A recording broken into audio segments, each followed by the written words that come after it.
Tantina, zahay ty ampiasan'ilay tapitapy fa ahoana tsara ny fandehany. Zahay mantsy mananavana any andafindafy any dia mba mila fanampiana.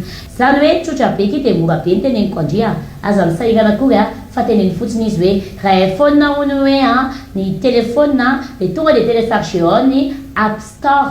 Raha ohatra kosa ka Android hoe telefona dia téléchargé ao ny Play Store. Ao ianao manao an'ilay hoe tap send. Rehefa aveo amin'izay izy mangataka ny nom ny prénom. Aza vai tsara ny fianakaviana fa tsy hoe aty Madagasikara koa no mampiasa azy fa zareo any ivelany Madagasikara toy ny hoe any France any amin'ny faritra Eropa moa zany na ihany koa any amin'ny Amerikany any USA na ihany koa La Réunion, Mayotte efa mampiasa le code promo Tantine Fabony hoe dia mahazo 10 € satria tap send no ampiasaina na ihany koa tsena hoe misy an'ilay akanjo aty Tantine ahoana ky fandehaveny akanjo sy mipoketra andrireny afaka tsara mihitsy omenay anao ihany koa ny numéro téléphone Orange Money na Airtel Money afaka mividy tsara mihitsy aty amin'ny Tantine Fabiola na ny Chic Be Fabiola rehetra moa zany izay akaiky anao izahay dia mivarotra ao an'iny aza matahotra na ho any ampitan-dranomasina fa afaka mandiva tsara ny produit any Chic Be Fabiola izay tediavinao aza miala amin'ny tap send fa ao na hitanao an'ilay bonus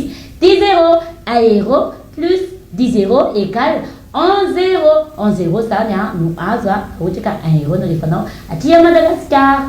Bisous.